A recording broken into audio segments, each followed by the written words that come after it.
বিসমিল্লাহির রহমানির রহিম। আমাদের অনলাইন শিক্ষা কার্যক্রমে একাদশ এবং দ্বাদশ শ্রেণীর কাজ ক্ষমতা শক্তি অধ্যায়ের আমরা পর্যালোচনামূলক ক্লাস করছি। তো ক্লাসের শুরুতে আমরা কাজ নিয়ে আলোচনা করব। কাজ কাকে বলে? সাধারণত কোনো কিছু করাকেই কাজ বলা হয়। এটা আমাদের সাধারণ ব্যবহারিক জীবনে এই বিষয়টি ব্যবহার করা হয়, কিন্তু পদার্থবিজ্ঞানে কিন্তু এরকম ভাবে আমরা কাজের ব্যাখ্যা দিতে পারি না। পদার্থবিজ্ঞানে আমাদের অবশ্যই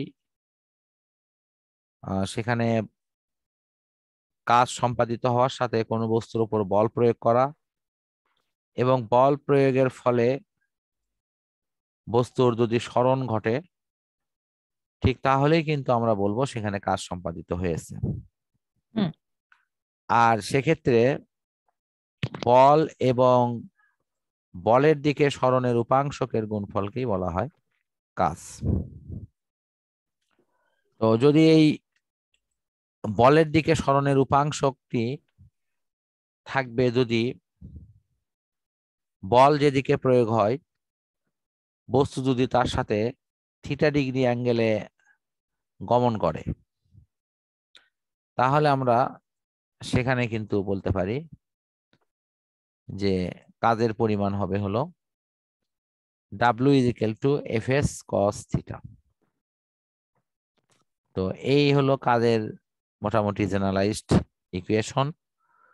যদি কোনো কারণে বস্তু যেদিকে বল প্রয়োগ করা হচ্ছে বস্তু সেই দিকে গমন করলো, যদি করে, তাহলে সেক্ষেত্রে কাজের পরিমাণ হবে হলো কাজ W সমান বল গুণন সরণ। আচ্ছা, তো আমাদের আশা করি যে প্রাথমিক যে ধারণাটি সেটা আমাদের ইনশাআল্লাহ ক্লিয়ার। এখন কাজ করতে গেলে আমাদের যে বিষয়টা মূলত বিবেচনায় নিতে হবে, আমরা কাজ করতে গিয়েছি, তাহলে এটি বস্তুকে বল প্রয়োগ করলে বস্তুর স্পর্শক তল ভূমির সাথে একটি ঘর্ষণ বল এর মুখে পড়ে, ফলে ওই ঘর্ষণ বলটাকে অতিক্রম করে বস্তুকে কিন্তু তার অবস্থান পরিবর্তন করতে হয়। সুতরাং আমাদের প্রযুক্ত যে বল আর কার্যকর বল, এই বলটা কিন্তু একটু পার্থক্য থাকে। অর্থাৎ এই জায়গাতে হয়তো প্রযুক্ত বল হয়তো 10 নিউটন, এখানে ঘর্ষণের কারণে 2 নিউটন নষ্ট হয়েছে, আর 8 নিউটন বল কিন্তু এখানে প্রয়োগ হয়েছে। কাজেই প্রয়োগকৃত বল আর কার্যকর বল ঘর্ষণ থাকা অবস্থায় কিন্তু কখনোই সমান হবে না। আমার কথা বুঝতে পারছো তো? জি স্যার। আর যদি কোনো কারণে এই তলে যদি ঘর্ষণ বল না থাকে, যদিও বাস্তবে সেটি সম্ভব না, তাহলে আমরা সেক্ষেত্রে কিন্তু বলবো যে যা বল প্রয়োগ করব সবটুকুই কাজ হ্যাঁ সবটুকুই কাজে রূপান্তর হবে, এখানে কোনো সিস্টেমের লস হবে না। সর্বনিম্ন কাজ বা বলের বিরুদ্ধে কাজ বা ঋণাত্মক কাজ, আর অনেক নামে ডাকতে পারি, এইরকম কিছু বিষয় এখন ইনশাআল্লাহ দেখব। আমরা জানি যে কাজটা কি, বল এবং সরণের গুণফল, এটা হলো কাজ। তাহলে যদি একই অভিমুখে কাজ করে, একই অভিমুখ মানে কি আর বিপরীত অভিমুখ মানে কি, এই জিনিসটা আমাদের কিন্তু ক্লিয়ার হতে হবে। একই অভিমুখ, এটা হওয়ার অর্থ হচ্ছে যে বস্তু যেদিকে যাচ্ছে বলও সেদিকে প্রয়োগ করা হচ্ছে। আর যদি সেটি পরস্পরের বিপরীত দিকে হয়, যে বস্তু যাচ্ছে একদিকে, বস্তু যাচ্ছে এটা এইদিকে, আর ওই বল বা বলের সাথে সংশ্লিষ্ট যারা তারা তারা যাচ্ছে উল্টো দিকে, তাহলে এখানে কিন্তু আমাদের দেখতে হবে যে শক্তি পরস্পরেরটা কিন্তু নাকচ হয়ে গেছে, এবং এইখানে শক্তির যোগফল কিন্তু প্রায় শূন্য হতে বাধ্য। হ্যাঁ, যেহেতু ভেক্টরের নিয়ম অনুসারে। জি স্যার। এখানে আমাদের শিক্ষণীয় আছে যে উভয়কে যদি একই দিকে মুভ করানো যায় তাহলে সেখানে কিন্তু একটা বিশাল বল কিন্তু আমরা পেতে পারি। তো মূলত এইরকমই কিছু মিশ্র সিস্টেম ব্যবহার করে কিন্তু অনায়াসে এই বল এবং সরণের অভিমুখ এই বিষয়টি কিন্তু আমাদের এখানে আসছে আর কি। আচ্ছা, এখন আমি দেখব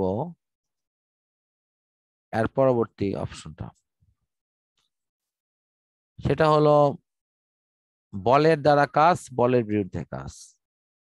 যদি কোনো বস্তুতে বল প্রয়োগের পর যদি বস্তুর বলের অভিমুখে সরণ ঘটে তাহলে সেটি বলের দ্বারা কাজ, আর যদি বলের বিপরীত দিকে যদি এটি যায় তাহলে সেটা বলের বিরুদ্ধে কাজ। বলের বিরুদ্ধে কাজ, হ্যাঁ, বিপরীত ঠিক আছে, কাজ। বিপরীত দিকে গেলাম। জি স্যার। যেমন আমি অভিকর্ষ বলের সাপেক্ষে একটা বস্তুকে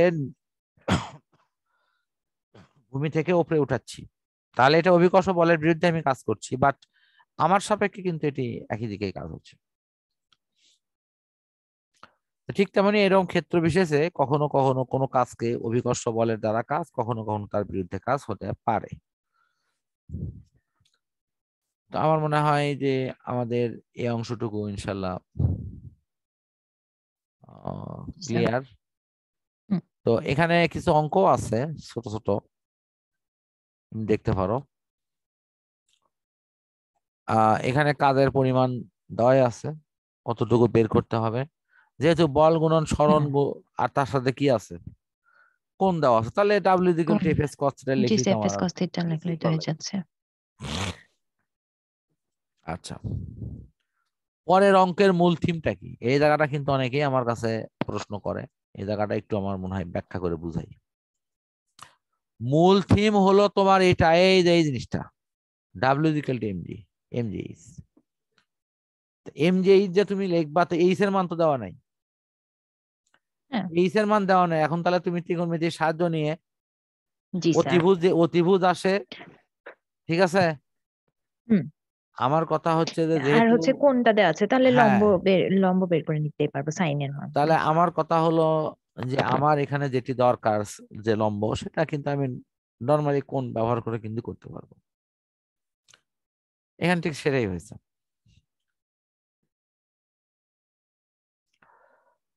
এরপরে আছে তোমার হলো, আমরা পরবর্তী সেশনে গিয়ে ইনশাল্লাহ শক্তি নিয়ে আলোচনা করব।